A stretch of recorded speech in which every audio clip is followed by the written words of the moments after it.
Hello friends, welcome back to சேம் யாசான். இப்போ நம்ம பார்க்க போகிறது class 13 of security analysis chapter from CMA final SFM. Okay, போன கிளாஸில் கிட்டத்தட்ட 31 சம்ஸ் வரைக்கும் பார்த்துருந்தோம். இந்த கிளாஸோட இந்த சாப்டர் முடிஞ்சிடும். ஓகே, ஒரே ஒரு ரிவிஷன் கிளாஸ் மாதிரி வச்சுக்கலாம். சும்மா என்னென்ன ஃபார்முலா சோஃபார் பார்த்தோம், ஏதாவது நியூ மெத்தட் ட்ரை பண்ணியிருக்கோமா ஏதாவது ஒரு சம்மில் அப்படின்னு சொல்லிட்டு ஒரே ஒரு சின்னதாக ரிவிஷன் கிளாஸ் மாதிரி வச்சுக்கலாம். Okay, expected return of stock X. இதில் நான் வந்து ஜிஸ்ட் மாதிரி இங்கே கிவன் கொடுத்துருக்காங்கல்ல சம்மில் நான் எழுதியிருக்கிறது. ஆனால் இது வந்து சும்மா வேர்ட்ஸில் எழுதியிருக்கோம். நீங்கள் அட்லீஸ்ட் அதை தனியாக எடுத்து ஒரு நொட்டேஷன் மட்டும் எழுதிட்டிங்கன்னா அதுலேருந்து சம் போட ஈஸியாக இருக்கும். Okay, expected return of stock X எவ்வளோ கொடுத்துருக்காங்க பாருங்கள். டிமாண்டு, ப்ராபபிலிட்டி, ரிட்டர்ன் கொடுத்துருக்காங்க. இது நம்ம ஃபஸ்ட்டு பேசிக்காக இந்த மாடல் பார்க்கும்போது சொன்னல அந்த மாதிரி ஒரு பேசிக் சம் தான். ப்ராபபிலிட்டியும் ரிட்டர்னும் கொடுத்துருந்தா எப்படி எக்ஸ்பெக்டட் ரிட்டர்ன் கண்டுபிடிக்கிறது அப்படின்னு ஃபஸ்ட்டு வந்து பாருங்கள், இதை அப்படியே மல்டிப்ளை பண்ணி அதோட சம்மேஷன் தான் என்னது எக்ஸ்பெக்டட் ரிட்டர்ன். ஸ்டாண்டர்ட் டீவியேஷனை பொறுத்த வரைக்கும் ப்ராபபிலிட்டி கொடுத்துருந்தா எப்படி ஸ்டாண்டர்ட் டீவியேஷன் போடுவோம்? ஃபஸ்ட்டு இது ரெண்டையும் மல்டிப்ளை பண்ணிவிட்டு அதை வந்து ஒரு காலமில் போட்டுட்டு அதுக்கப்புறம் இதுலேருந்து டீவியேஷன் கண்டுபிடிக்கணும். அதாவது மீன் ஒன்று ரிட்டர்ன் கண்டுபிடிச்சி வச்சுருப்போம் இல்லையா, அதுலேருந்து டீவியேஷன் ஃபஸ்ட்டு கண்டுபிடிக்கணும். இந்த பாருங்கள், எக்ஸ் இன்ட்டு பி முதல்ல மல்டிப்ளை பண்ணி அதோட ப்ராடக்ட் எடுத்துக்கோங்க, இதோட சம்மேஷன் எடுத்துக்கோங்க. இதை எக்ஸ் பார் அப்படின்னு வச்சுக்கிட்டு இதோட டீவியேஷன், இதுக்கு பேர் டீவியேஷன் கண்டுபிடிங்க. அப்புறம் அதை ஸ்கொயர் பண்ணிவிட்டு மறுபடியும் ப்ராபபிலிட்டியோட மல்டிப்ளை பண்ணணும். ப்ராபபிலிட்டி கொடுத்துருந்தாங்கன்னா மல்டிப்ளை பண்ணணும், அப்படி இல்லைன்னா இதோட சம்மேஷன் டிவைடட் பை n அப்படின்னு போட்டுக்கணும். இப்போ இதை மல்டிப்ளை பண்ணிவிட்டு ஸ்கொயர் பண்ணிவிட்டு ப்ராபபிலிட்டியும் மல்டிப்ளை பண்ணிவிடுங்க. இதோட சம்மேஷன் கிடைக்க போகிறது என்னது நம்மளுக்கு? வேரியன்ஸ். சிக்மா போர்ட்ஃபோலியோ ஸ்கொயர்ட் 379 கிடைக்கும். அதை ஸ்கொயர் ரூட் பண்ணிங்கன்னா கிடைக்கக்கூடியது உங்களுக்கு standard deviation of the portfolio 19.47%. Coefficient of variation பாருங்கள், இது ஒரு புது ஃபார்முலாங்க. கோஎஃபிஷியன்ட் ஆஃப் வேரியேஷன் அப்படின்னா sigma P divide by return of portfolio. இந்த ரிட்டர்னுக்கு எவ்வளோ ரிஸ்க் இருக்கும் அப்படின்னு சொல்கிறது. இதை நீங்கள் தனியாக எடுத்து பின்னாடி எழுதிருங்க. Coefficient of variation sigma P divide by sigma M. Sigma P இப்போ தானே கண்டுபிடிச்சோம் 19.47 டிவைட் பை ஆர்பி அப்படிங்கிறது எக்ஸ்பெக்டட் ரிட்டர்ன். இந்த 22 இருக்குல்ல, அது உங்களுக்கு போட்டிங்கன்னா எவ்வளோ கிடைக்கும்? 0.885. நல்லா பாருங்கள், இது கோரிலேஷன் கோஎஃபிஷியன்ட் கிடையாது, வெறும் கோஎஃபிஷியன்ட் ஆஃப் வேரியேஷன். இது ஒன் வேர்டில் கேட்பாங்க கண்டிப்பாக. இதை ரெண்டையும் கம்பேர் பண்ணி இது மாதிரி இப்போ வந்து இது நம்ம எக்ஸ் கண்டுபிடிச்சிருக்கோமா, இதே மாதிரி இன்னொரு இதுக்கு கொடுத்து கோஎஃபிஷியன்ட் ஆஃப் வேரியேஷன் வச்சு ரெண்டையும் கம்பேர் பண்ணிங்கன்னா, ரெண்டு கோஎஃபிஷியன்ட் ஆஃப் வேரியேஷன் கம்பேர் பண்ணால் எது பெஸ்ட்டு இன்வெஸ்ட் பண்ணுறதுக்கு அப்படின்னு கேட்பாங்க. அப்போ நீங்கள் என்ன எழுதணும்? எது உங்களுக்கு கம்மியாக இருக்கோ. இப்போ வந்து 0.885 ஒன்று கிடைக்குது ஆன்சரு, அதே மாதிரி 1 அப்படின்னு ஒன்று கிடைக்குதுன்னு வச்சுக்கோங்களேன் ஒரு ஆன்சரு. எது பெட்டர்னு எழுதணும்னா இதுதான் எழுதணும். ஏன்னா நீங்கள் ரிஸ்க்கை வந்து முன்னிலைப்படுத்தி தான் உங்களுக்கு வந்து கேட்குறாங்க. ரிஸ்க் வந்து மேலே இருக்குது, ஓகேவா? ரிஸ்க் மேலேயும் ரிட்டர்ன் கீழேயும் இருக்குது. அப்போ எவ்வளோக்கு எவ்வளோ ரிஸ்க்கு கம்மி பண்ண முடியுமோ அது அந்த கம்மியாக கிடைக்கக்கூடிய ஆன்சர் தான் உங்களுக்கு பாசிட்டிவ் வேல நம்ம ப்ரொஜெக்ட் பண்ணோம். ஸோ இதுதான் நீங்கள் கம்மியாக இருக்கிறது தான் எடுத்துக்கணும். ஸோ இந்த கோஎஃபிஷியன்ட் ஆஃப் வேரியேஷன் உள்ள கேஸ் தான் வந்து பாசிட்டிவ் அப்படின்னு சொல்லி நீங்கள் எழுதணும், ஓகேவா? ஒன் வேர்டில் இது கண்டிப்பாக கேட்பாங்க. நெக்ஸ்ட்டு எக்ஸிஸ்டிங் அமௌண்ட்ஸ், அதாவது கையில் இருக்கிற எக்ஸிஸ்டிங் அமௌண்ட் வந்து 70,000 சொல்கிறாங்க. பீட் ஆஃப் த செக்யூரிட்டி வந்து 0.7. இன்வெஸ்டட் டீயில் இன்வெஸ்ட் பண்ணது வந்து 80,000. பீட்டா ஆஃப் டி வந்து 1.5. பீட்டா ஆஃப் தி போர்ட்ஃபோலியோ கேட்குறாங்க. அதாவது 2 பீட்டா கொடுத்துருக்காங்க, 2 இதில் இன்வெஸ்ட் பண்ணியிருக்காங்க. எஸ்டி அப்படின்னு 2 செக்யூரிட்டியில் இன்வெஸ்ட் பண்ணியிருக்காங்க. பீட்டா ஆஃப் த போர்ட்ஃபோலியோ கேட்குறாங்க. வெயிட்டட் ஆவரேஜ் போர்ட்ஃபோலியோ தான், வேறு ஒன்றும் இல்லை. மொத்த அமௌண்ட் பாருங்கள் 70,000 70,000 80,000 ரெண்டையும் ஆட் பண்ணால் எவ்வளோ வரும்? வேல்யூ ஆஃப் த போர்ட்ஃபோலியோ டோட்டலாக 1,50,000 வரும். ஸோ அப்போ இதோட வெயிட் பாருங்கள், டபிள்யூஎஸ்ஸை பொறுத்த வரைக்கும் 70,000 டிவைட் பை 1,50,000 46.67. அதே மாதிரி டபிள்யூடியை பார்த்தா 80,000 டிவைட் பை 1,50,000 53.53%. இப்போ இது ரெண்டுத்தோட வெயிட் வச்சுக்கிட்டு ரெண்டுத்தோட பீட்டாவையும் வச்சுக்கிட்டு மொத்தமாக பீட்டா ஆஃப் தி போர்ட்ஃபோலியோ கண்டுபிடிங்க. எவ்வளோ வரும் பீட்டா ஆஃப் தி போர்ட்ஃபோலியோ அப்படின்னு பார்த்தா 0.7 இன்ட்டு 46.67, 1.5 இன்ட்டு 53.33 போட்டிங்கன்னா பீட் ஆஃப் தி போர்ட்ஃபோலியோ 1.12664, ஓகேவா? நெக்ஸ்ட்டு செக்யூரிட்டி 34 பாருங்க, sorry 34th Jammu security A. ஒரு செக்யூரிட்டியோட எக்ஸ்பெக்டட் ரிட்டர்ன் கொடுத்துருக்காங்க, ஸ்டாண்டர்ட் டிவியேஷன் கொடுத்துருக்காங்க. அதே மாதிரி பிக்கும் ரிட்டர்னும் ரிஸ்க்கும் கொடுத்துருக்காங்க, கோரிலேஷன் கோஎஃபிஷியன்ட்டும் கொடுத்துருக்காங்க, 0.5 வெயிட்ஸும் கொடுத்துட்டாங்க. அப்போ வேற என்னதான் இருக்கு நம்ம கண்டுபிடிக்கிறது? எக்ஸ்பெக்டட் ரிட்டர்ன் கண்டுபிடிக்க போகிறோம். எக்ஸ்பெக்டட் ரிட்டனுக்கு இதோட வெயிட்டேஜ் அது ரெண்டையும் மல்டிப்ளை பண்ணி போட்டிங்கனாலே கிடச்சிரும். ரிட்டர்ன் அதாவது ஏவோட ரிட்டர்ன் 20, ஏவோட வெயிட் 40%. அதே மாதிரி பியோட ரிட்டர்ன் 26, பியோட ரிட்டர்ன் வெயிட் 60%. இதே மாதிரி போட்டிங்கன்னா உங்களுக்கு என்ன கிடச்சிரும்? எக்ஸ்பெக்டட் ரிட்டர்ன் கிடச்சிரும். ரிஸ்க் ஆஃப் த போர்ட்ஃபோலியோ நம்மளுக்கு ஃபார்முலா தெரியும், அதே மாதிரி அதை சப்ஸ்டியூட் பண்ணி போட்டிங்கன்னா உங்களுக்கு ரிஸ்க் ஆஃப் த போர்ட்ஃபோலியோக்கு ஆன்சரும் கிடச்சிரும். இது ரொம்ப ரொம்ப ஈஸியான சம்ஸ் தான் கொடுத்துருக்காங்க. இதுக்கப்புறம்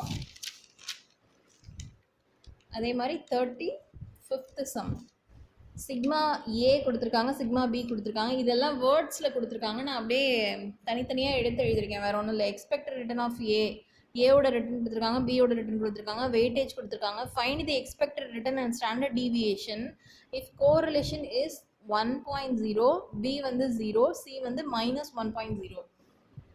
அப்படின்னா expected return of the portfolio எவ்வளோன்னு பாருங்க. ரிட்டர்ன் இருக்கா, ரிட்டனையும் வெயிட்டையும் வச்சு எக்ஸ்பெக்டட் ரிட்டர்ன் நான் போன வாட்டி சொன்ன மாதிரியே கண்டுபிடிச்சிக்கோங்க.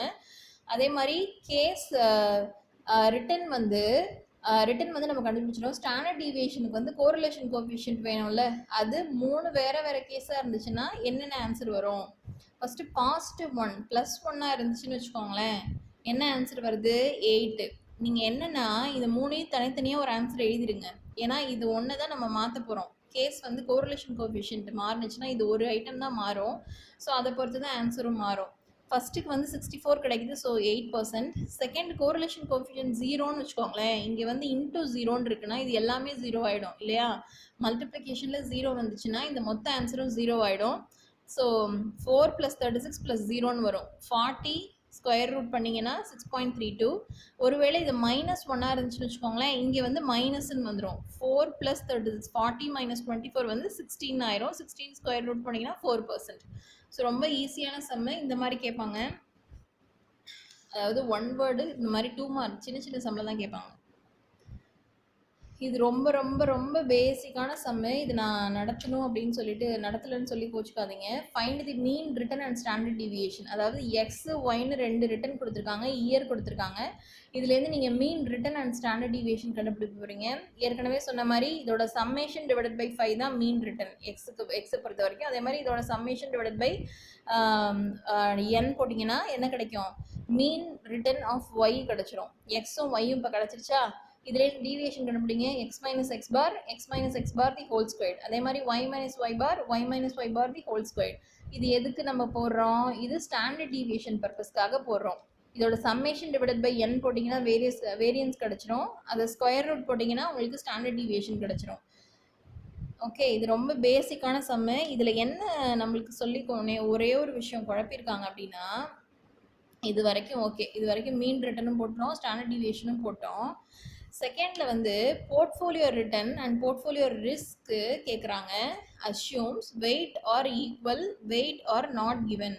அதாவது போர்ட்ஃபோலியோ ரிட்டர்ன் வந்து நம்ம இங்கே ரிட்டர்ன் தனித்தனியாக கண்டுபிடிக்கிறோம்ல, அதாவது நம்ம இப்போ கண்டுபிடிச்சது ரெண்டும் செக்யூரிட்டிக்கு, எக்ஸ் ஒய்ன்ற செக்யூரிட்டிக்கு தனித்தனியாக கண்டுபிடிச்சிருக்கோம். அப்போ போர்ட்ஃபோலியோ அது ரெண்டும் சேர்ந்த போர்ட்ஃபோலியோக்கான ரிட்டர்ன் எப்படி கண்டுபிடிப்பீங்க? ஒருவேளை வெயிட் ஈக்குவலாக இருந்துச்சுன்னா, ஈக்குவல்னா அப்போ ரெண்டும் தனித்தனியானா பாதி 50-50.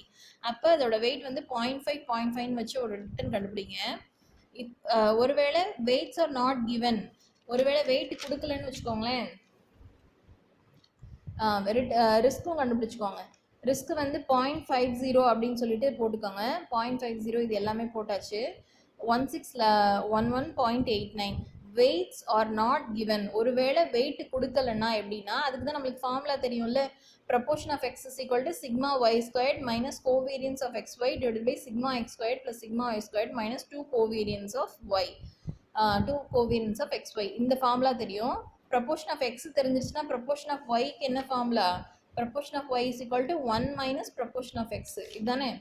இந்த ஃபார்முலா படி proportion of yயும் கண்டுபிடிச்சிடலாம். கண்டுபிடிச்சிட்டு மறுபடியும் ரிஸ்க்கும் ரிட்டனும் இந்த ஃபார்முலா படியே போட்டுடலாம். ரிட்டனுக்கு வந்து இந்த ஃபார்முலா, அதே மாதிரி ரிஸ்க்குக்கு வந்து இந்த ஃபார்முலா யூஸ் பண்ணி போட்டுடலாம். என்ன ஒரே ஒரு விஷயம் உங்கள் புக்கில் கொடுத்துருக்காங்கன்னா, அதாவது டிவைடட் பை என்னன்னு போடுறோம்ல, இங்கே மீன் கண்டுபிடிக்கும் போதும் சரி, வேற பின்னாடி கீழே எங்கெல்லாம் n வருமோ அந்த இடத்துல n-1ன்னு கொடுத்துருக்காங்க. இப்படி கொடுத்துருக்காங்க.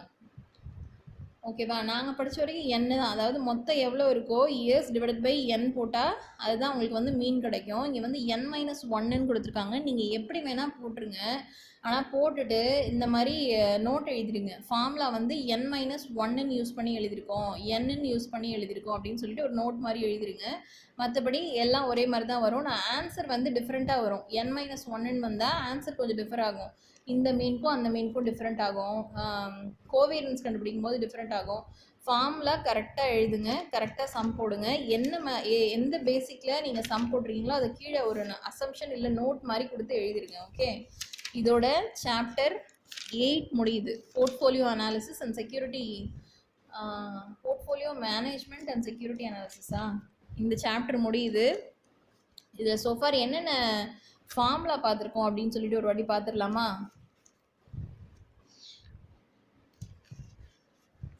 இருக்கிறதுலே ரொம்ப ஈஸியான சாப்டர்ப்பா. மிஸ் பண்ணாமல் எல்லா சம்ஸும் பாருங்கள்.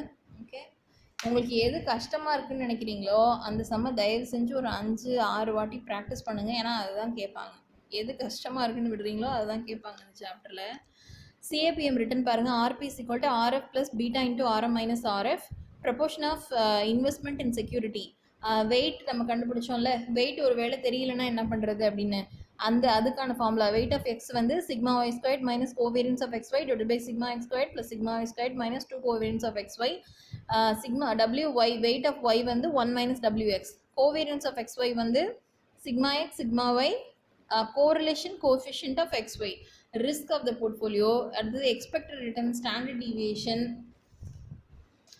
Risk of the portfolio, risk of A B, proportion ரெண்டும் இருந்துச்சுன்னா risk of the portfolio formula என்னது? Sigma A squared PA squared sigma B squared PB squared plus 2 sigma A PA sigma B PB, correlation coefficient of AB. கோவேரியன்ஸ்க்கு வந்து இந்த மாதிரி deviation ரெண்டையும் multiply பண்ணி n போடணும். அப்படி இல்லைன்னா ப்ராபபிலிட்டி இருந்துச்சுன்னா n போடாமல் இன்டூ பி அப்படின்னு சொல்லி போடணும். ஒன்லி சம்மேஷனில் தான் போடணும். நல்லா கவனிச்சுக்கோங்க. அடுத்து கோரிலேஷன் கோஎஃபிஷியன்ட் ஆஃப் PQ வந்து covariance of PQ divided by sigma P into sigma Q. Next beta of the security, covariance of PQ divided by variance of Q. இங்கே Qங்கிறது மார்க்கெட், Pங்கிறது செக்யூரிட்டி அல்லது போர்ட்ஃபோலியோ. ஓகேவா? அப்போ இங்கே கோவேரியன்ஸ் ஆஃப் PQ ஆல்ரெடி எப்படி எழுதலாம்? Correlation coefficient of PQ into sigma P into sigma Qன்னு தான் எழுதுவோம். அதே மாதிரி வேரியன்ஸ் ஆஃப் Qனா சிக்மா Q இன்ட்டு சிக்மா Qன்னு தான் எழுதுவோம். ரெண்டு சிக்மா Qவும் கேன்சல் ஆகிடும். அதனால இந்த மாதிரி ஷார்ட் ஃபார்முக்கு வந்துடும். Correlation coefficient of PQ into sigma P divided by sigma Q.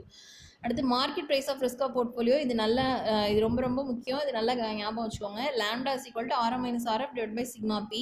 அடுத்து expected return of the portfolio RF plus lambda into sigma P. இதுக்கு ஃபார்முலாக்கு பேர் என்னது? Security market line, sorry capital market line.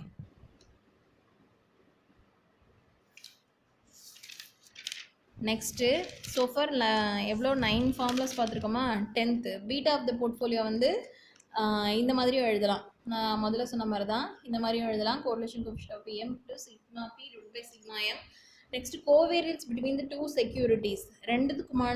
ரெண்டு செக்யூரிட்டிக்கு நடுவில் இருக்க கோவேரியன்ஸ். நம்ம மேலே பார்த்தது வந்து ஒரு செக்யூரிட்டி ஒரு மார்க்கெட்டில் எவ்வளோ கோவேரியன்ஸ் இருக்குது இல்லது நம்ம கையில் இருக்கிறது, இது ரெண்டுத்துக்குமான கோவேரியன்ஸ்.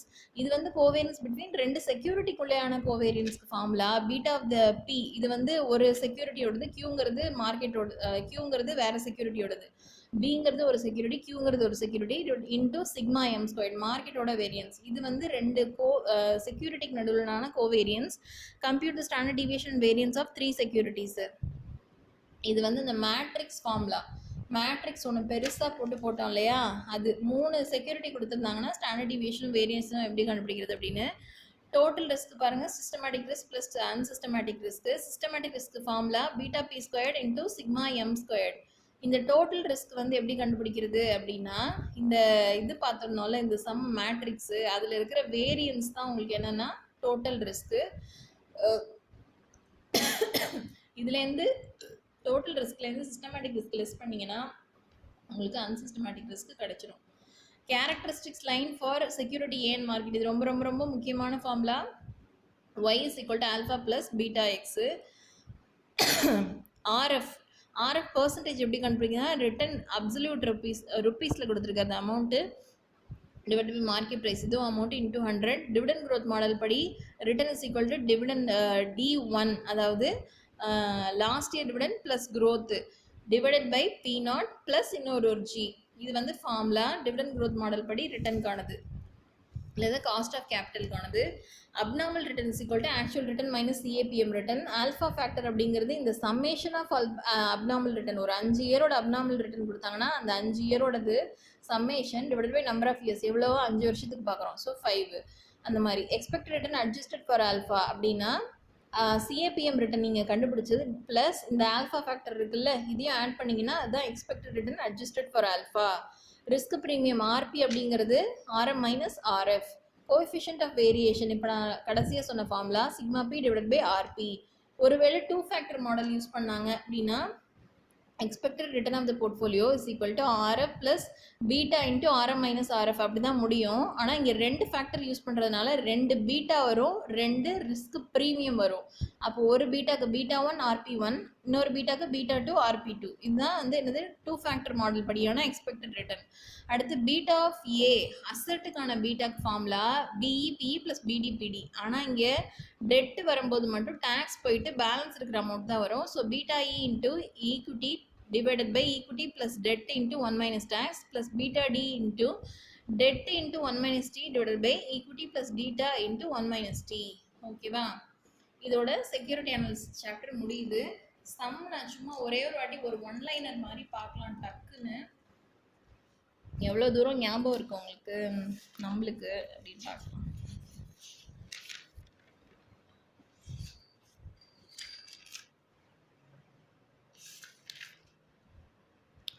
ஓகே, இல்லஸ்ட்ரேஷன் பாருங்கள். First RF RM beta P கொடுத்துருக்காங்க. ஒன்றும் இல்லை, எக்ஸ்பெக்டட் ரிட்டர்ன் கேட்டிருக்காங்க. சிஏபிஎம் மாடல் படி சம் போடணும், அவ்வளோதான். அதே மாதிரி செக்யூரிட்டி. ஓகே, இந்த கிளாஸ் நம்ம அடுத்ததில் வச்சுக்கலாம். ரிவிஷன் கிளாஸ் அப்படின்னு சொல்லிட்டு தனியாகவே ஒரு வீடியோ போடுறேன். ஏன்னா இப்போ ஆரம்பிச்சேன்னா ரொம்ப லென்த்தியாக போகும். ஸோ இதோட இந்த வீடியோவை முடிச்சுக்கலாம். ஓகே, பாய்.